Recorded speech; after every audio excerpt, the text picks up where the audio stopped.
Sugar मतलब चीनी का नाम सुनते ही आपके दिमाग में क्या आता है? एक बढ़िया पेय पदार्थ, बहुत सारी मिठाइयाँ, बहुत सारे पकवान और दूसरी तरफ इससे मधुमेह और मोटापा जैसी बीमारियां भी जुड़ी हुई हैं। देखिए, आज के दौर की बात करें तो चीनी के बिना जीवन बहुत मुश्किल लगता है, लेकिन इस चीनी की मिठास के पीछे एक बहुत ही खतरनाक खूनी कहानी है। शुगर या चीनी के पीछे छुपा है एक खूनी इतिहास। देखिए, अगर इतिहास के पन्नों में देखा जाए तो चीनी के लिए जितना खून बहा है, शायद ही उतना खून किसी और चीज के लिए बहा हो।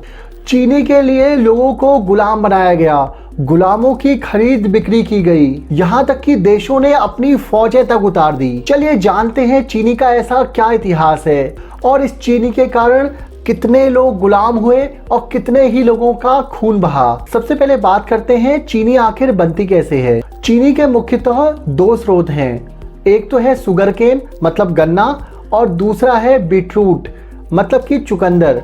इन दोनों चीजों से चीनी बनाई जाती है। गन्ने के रस को उबालकर उसे केमिकल से साफ किया जाता है और तब हमको मिलती है चीनी। चीनी का इस्तेमाल खाने से लेकर दवाइयों लगभग सभी चीजों में होता है। आज के दौर की बात करें तो लगभग दुनिया के हर हिस्से में चीनी बनाई ही जाती है। भारत की बात करें तो हम चीनी की खपत के मामले में दुनिया में पहले नंबर के देश हैं और उत्पादन की बात करें तो भारत दुनिया में दूसरे नंबर का उत्पादक देश है और चीनी की कीमत भी वाजिब है, जिससे हर कोई इसे अफोर्ड कर सकता है। अगर हम इतिहास में देखें तो चीनी कभी भी अफोर्डेबल प्रोडक्ट रही ही नहीं। चीनी एक लग्जरी या सुपर लग्जरी प्रोडक्ट थी। उस समय राजा महाराजा एक 8 किलो चीनी के लिए भी बहुत सारी मिन्नतें किया करते थे। देखिए, वो दौर ऐसा था जिस दौर में चीनी को सफेद सोना कहा जाता था। पुराने समय की बात करें तो लोग मिठास के लिए शहद और दूध पर निर्भर थे, लेकिन 10,000 ईसा पूर्व में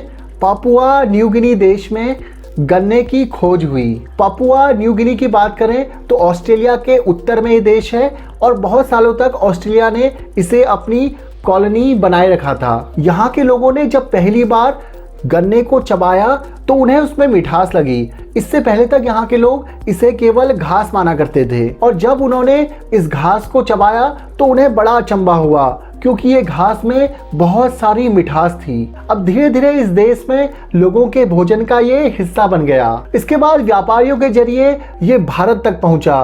1000 ईसा पूर्व के आसपास भारत में गन्ने से ठोस चीनी बनाने की शुरुआत हो चुकी थी। देखिए, खोज होने के बाद इसने शुगर इंडस्ट्री को हमेशा के लिए बदल दिया। गन्ना बहुत भारी हुआ करता था और ज्यादा जगह भी घेरता था, वहीं गन्ने से बनी हुई चीनी कम जगह घेरती थी और बहुत दिनों तक चल सकती थी।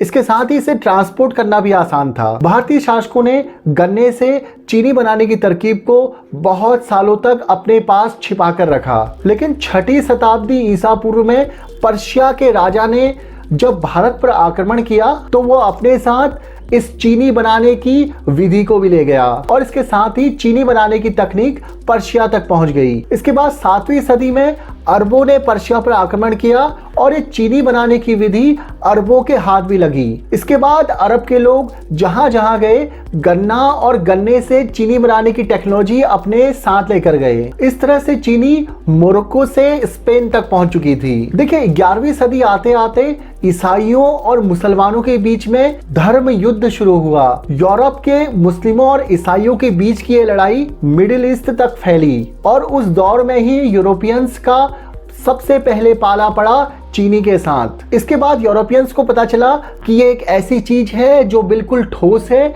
सफेद है और खाने में बहुत मीठी है। इसके साथ ही यूरोपियंस का कहना था ये पानी में अपने आप घुल जाती है और शरीर को तुरंत एनर्जी देती है। देखिए, ये वो दौर था जब बहुत सारे यूरोपियंस सैनिकों की मौत डायरिया से हो रही थी और इस चीनी वाले ड्रिंक ने कई यूरोपियन सैनिकों की जान बचाई और इसके बाद चीनी की ख्याति पूरे यूरोप में फैल गई। लेकिन तब भी ये सबकी पहुंच में नहीं थी। इसके दो मुख्य कारण थे।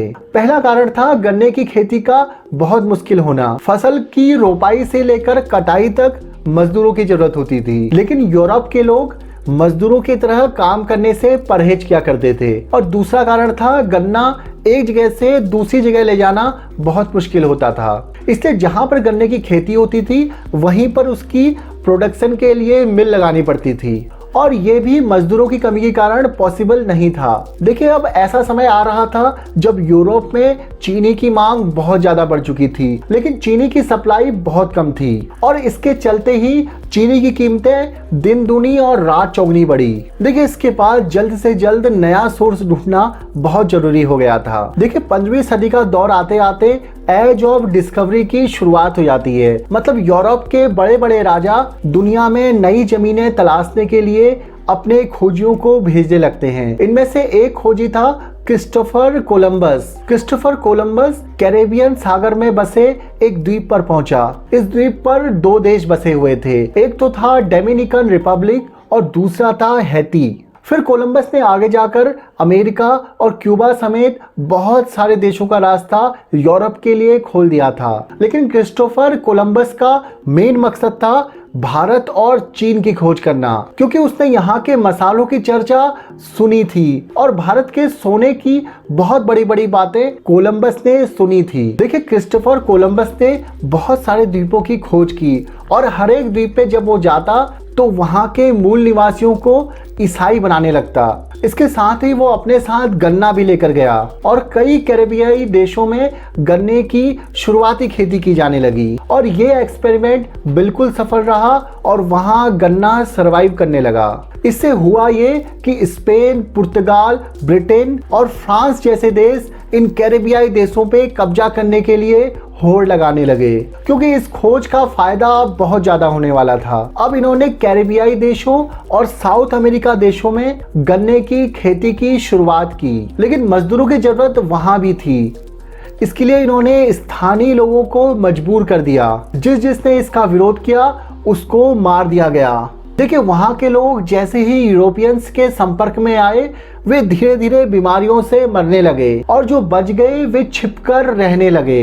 देखिए, जब मजदूरों की शॉर्टेज होने लगी तो इन औपनिवेशिक देशों का ध्यान अफ्रीका कॉन्टिनेंट की तरफ गया। वहां पर गुलामों की खरीद फरोख्त का व्यापार बहुत आगे बढ़ चुका था। अफ्रीका से कम 1.25 करोड़ गुलामों को जबरन यूरोप की कॉलोनियों में काम करने के लिए लाया गया और इनमें से 70% लोग गन्ने की खेती में लगाए गए और वहां पर उन्हें उनकी मौत हो जाने तक काम कराया जाता था। लगभग 1/3 लोग प्लांट पहुंचने के 3 साल के अंदर मर जाया करते थे। देखिए, यूरोपियाई देश पुराने गुलामों को बचाने से ज्यादा नए गुलामों की खरीद फरोख्त पर ध्यान देने लगे थे। देखिए, पूरा खेल पैसे का था। यहाँ पर इंसानियत और आदमी के जीवन की कोई कीमत नहीं थी और उस समय मीठी चाय का हर एक प्याला इंसानी खून के धब्बों से रंगा हुआ था। देखिए, 1807 आते आते ब्रिटेन ने गुलामों की खरीद बिक्री पर रोक लगा दी थी और इसके साथ ही 1833 आते आते अपने उपनिवेशों में भी ब्रिटेन ने गुलामों की खरीद फरोख्त पर रोक लगा दी थी। लेकिन चीनी उद्योग के लिए अभी भी मजदूरों की जरूरत थी। इसके लिए ब्रिटेन ने एक तरीका निकाला।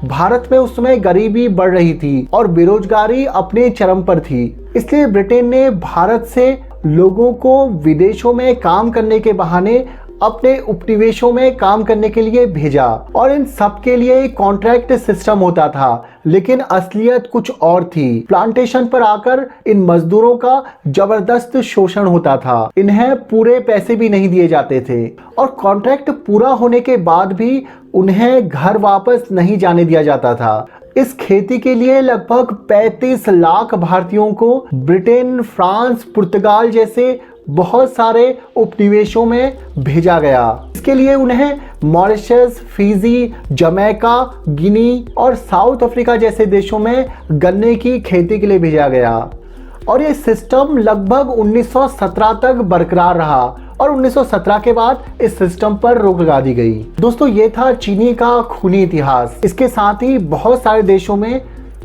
अमेरिका ने चीनी उद्योग के नाम पर अपनी हुकूमत चलाई। इससे जुड़ी हुई बहुत सारी इंफॉर्मेशन आने वाले वीडियोस में आती रहेंगी। आज की वीडियो में इतना ही। अगर आपको ये वीडियो पसंद आया तो कमेंट बॉक्स में मुझे लिखकर जरूर बताएं। मिलता हूँ आपसे नेक्स्ट वीडियो में, तब तक अपना ख्याल रखिए। धन्यवाद।